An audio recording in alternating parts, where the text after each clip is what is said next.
Alright guys, welcome back to Eon Your Hero. The reason we're here is to discuss something very important. And we're going to start off with the one thing that we can't find videos on. Number one. When it comes to changing your oil, there is two dipsticks. One dipstick is the oil for the oil pan, which is right here. The other dipstick is the transmission for the transmission pan, which is right here. Okay, so that's where it is. And here's something that we're going to talk about. If you take a look, this right here, this transmission dipstick is on the driver's side. Okay, on the driver's side is the transmission.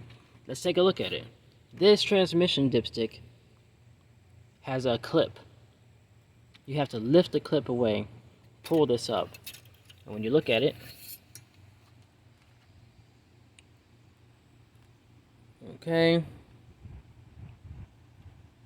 it is, well, it might not clear up, huh? Oh, there it goes. It's like red. I just changed mine. I had to change mine because I freaking accidentally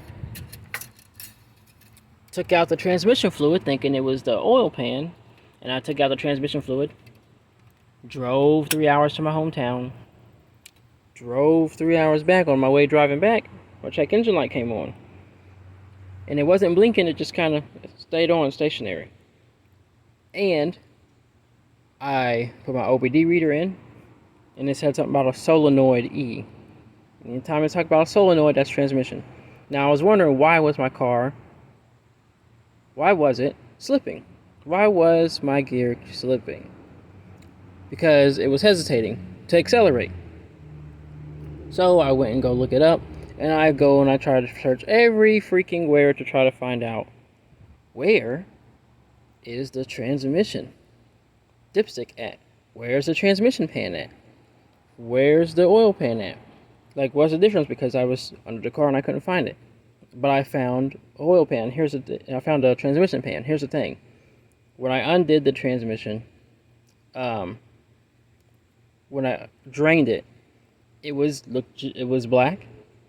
It was dark brown looking, and it looked just like oil. It didn't look red. I did it in the daytime. So dirty transmission oil that's supposed to be red will look just as dirty as oil, as your regular oil for your engine oil. So, as a way of locating it, here is the dipstick. Find your transmission dipstick that has this clip on it. Find that. Then that means, okay, right here in this area where this dipstick is, that's where your transmission pan's going to be.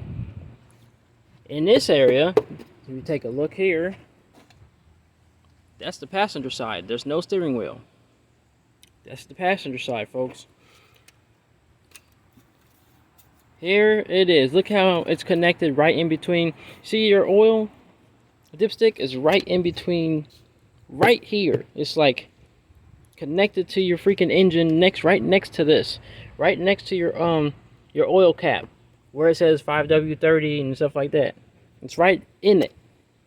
So it's on the passenger side.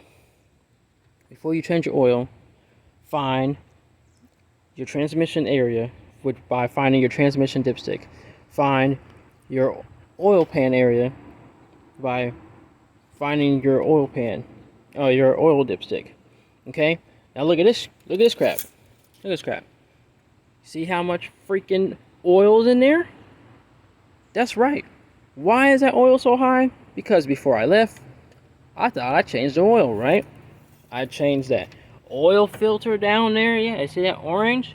It's an oil filter. I changed that. I changed this. I changed the oil, So I thought. Drained the oil, so I thought. And I put a whole other jug in there. So I'm running like 4 plus 3.7. Because it's supposed to have 3.7 in there. So either I burnt some oil and I got lucky to have less oil in here than I thought when I poured that that full gallon in there, or I have I got 4 quarts plus 3.7 quarts, 4 quarts of new oil plus 3.7 quarts of old oil, because this was not the oil pan that got drained. The transmission pan was the one that got drained. Now, how did I survive off the transmission? A guy from O'Reilly told me.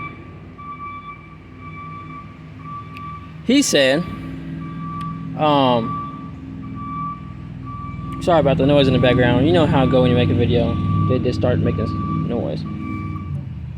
He said that my catalytic converter, no, he said my torque converter.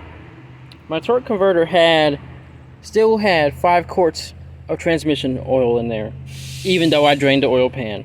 And that's how I survived that 6-hour drive. Okay, so that's how you locate it. Okay, find your dipsticks. And that's how you find what side it is. Just look, where is it going? Another thing, one more important thing. 1 second.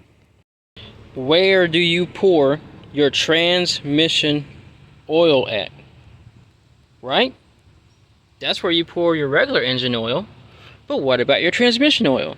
This is where you pour it. This is what you're going to do. You're going to take this, lift this up, take out the dipstick, put it to the side.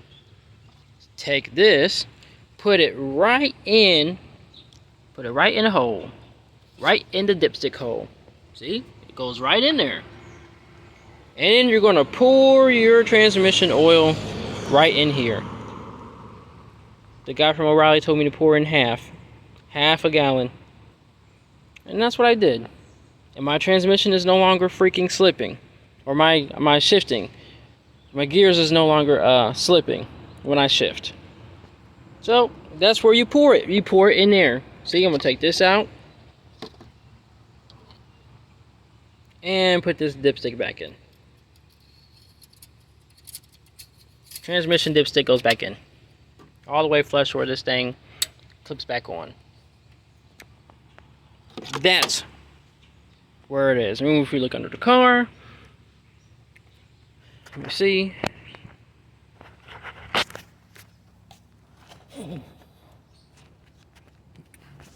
There it is. See that? You see that? See how it goes straight down? That is the transmission pan. It goes straight freaking down. Look at the plug. Okay, look at this plug. This plug right here. Hold up. See that plug? It goes straight down. Now, the oil, and where is this at? The driver's side wheel. Just like where the dipstick is located. Now, the oil pan should have an arch. That plug should not go straight down. For the oil pan, it should go like this. See that? See how that plug arches like that? Red, it's got red torque stripes. I don't know if yours does, but it's not straight down. Look at that. This is me looking at the back wheels. As you can see, that one goes straight down up here, and this one doesn't. It has an arch. So when you pull it, the oil's going to arc out. It's not going to go completely straight down. And here is the oil filter. Right there. There's oil filter, oil pan. Right next to each other. There it is, right next to each other. It's not over here. Okay, man, I hope this helps you guys locate your transmission oil pan and differentiate your transmission oil pan from your engine oil pan. Okay? So when you change your oil, you don't end up like I did and drain your freaking transmission fluid and riding around with no transmission fluid and riding around with double the oil fluid and oil, you know, in your car. All right. That's it. Thanks.